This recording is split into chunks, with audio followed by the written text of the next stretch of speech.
What's going on, everybody? Back at it again here today with another episode of The Adventure. And first and foremost, the day that I'm filming this right now is actually Mother's Day. So shout out to all the awesome moms, grandmas, and even the fur moms out there. Happy Mother's Day to you guys. I wanted to give you guys a little update on all the gear that I've been carrying through this whole pandemic and probably what I'm going to be carrying into these summer months as well. So without further ado, let's get started.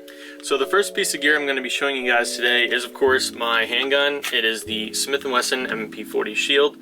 Safety is on. It is chambered in the hollow point 40 caliber. It's pretty much bone stock. I did add this little rubberized textured grip, which some people like it, some people don't.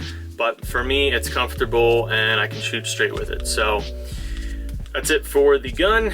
Let's move on to the next item.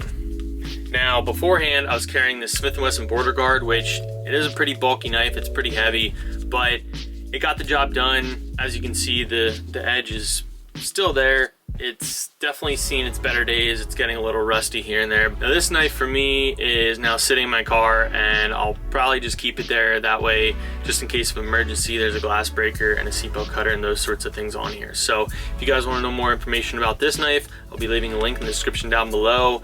Also, check out my video that I previously made on this knife in the link up above. Now, moving on to the knife that I carry with me every day is my Kershaw Fraction. Now, this knife, to start, has a G10 carbon fiber overlay.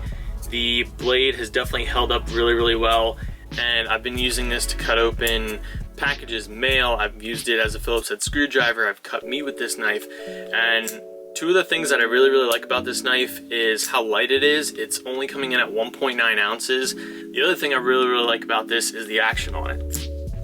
It's so smooth. If you guys want to know a little bit more about this knife, I'll be leaving a link up in the corner, so go check it out. So the next piece of gear that I'm going to be showing you guys today is my Coast G20 pen light.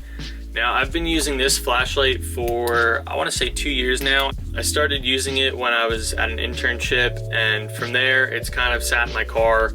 That way, whenever I do work on my car, I can see up the engine bay or whatever I might need to see. But for the most part, it's a pretty good flashlight. I don't have any complaints about this. If you guys want to learn more about this flashlight, I'll be leaving a link up in the corner, and go check it out. And I highly recommend this, especially if you're a mechanic or you're somebody that always works on your cars or anything like that. So definitely a handy tool. The next piece of gear I'm going to be showing you guys today is something that I probably can't live without now that I finally got one. It is the Travex Armored Summit. Now, Travex alone has a bunch of wallets, from the Travex Armored Summit to the Contour, the Element, a bunch of those. But this thing right here, I did used to have a big bulky trifold wallet, and it was a pain in the butt digging through, look for cash or look for my 20 cards that I had in my wallet. This thing carries about 5 to 10 cards up front, and then it also has a little money clip in the back. You could probably carry some business cards or some cash like I have, and this thing is definitely worth the payment. It does in fact come with a 65 heirloom warranty, so I don't think you will ever switch back to a trifold wallet if you get this wallet. If you guys want to learn more about this wallet, I'll be leaving a link in the corner up above, as well as a link in the description. If you guys want to get one of these wallets or browse through their selection online, I'll be sure to leave a link down below. So the next piece of gear I'm going to be showing you guys today are, of course, my keys. First and foremost, we got my Subaru Crosstrek key right here. If you guys want to go follow me on Instagram, it's crosstrek_BW. I've been posting a lot of pictures over there lately of my car since I've been doing a lot of modifications to it. We also have some random keys, some rewards for Wawa and rudders that I barely even use. We also have this little key knife here from SOG. It only has a very little blade right there, but this thing has probably been used, I would say, 25 to 30 times in the last week alone. This is definitely a good investment. I think it's under $10, so if you ever need a tool for your keychain, I definitely recommend this thing. And then moving on to this bad boy here, this is called the Key Stack. There's a bunch of them out there. I've seen them all over Instagram, on Amazon, things like that. But if you're someone like me who doesn't necessarily like when your keys jingle around like that, like crazy, this thing will save you some space. It is a little bulky when the keys are in there, but They advertise some of them to hold 2 or 3 keys. Some of them, like this one, I believe they advertise to hold about 7 to 8 keys. I currently only have 5 of them in here. These 3 I use most often, these 2 not so much, but this thing is definitely nice to have. So I'll be leaving a link in the description down below if you guys want to go check these out and pick one up for yourselves. So the next piece of gear I'm going to be showing you guys today is, of course, my cell phone. This is the Samsung Galaxy S8 Plus. I've had this for probably 2 to 2.5 years now. Things are slowly starting to go bad on it. The finger scanner in the back has a little chip here on the bottom, so that doesn't work.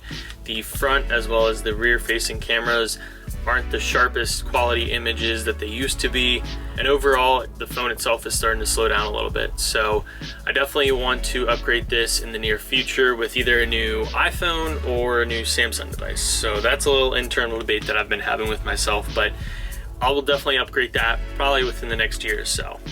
So the last 2 items that I'm going to be showing you guys today, besides the everyday things that you would normally carry, your cell phone, keys, wallet, knives, purse, whatever it is a face mask and some hand sanitizer. Now, we'll start with the hand sanitizer. This is some organic stuff that smells like cinnamon that I got, so that works. And then we also have the face mask. I want to give a huge shout out to my aunt and all of her friends and other people around the world right now that are using 3D printers or their sewing skills, and they're physically making these masks for myself, family, friends, as well as all the people in the healthcare industry right now. I know right now is a pretty difficult time with this whole coronavirus going around, but thank you a bunch to all the people that are making these masks and other tools to help myself as well as healthcare workers stay protected during this time. Well, that's going to be it for today's video. If you could, please slap a like on this video, comment if you guys currently carry any of the gear that I currently do, and as always, please hit that subscribe button. And one more big shout out to all the essential and healthcare workers right now. Keep doing what you guys are doing, stay safe and stay healthy. And I'll see you guys in the next one.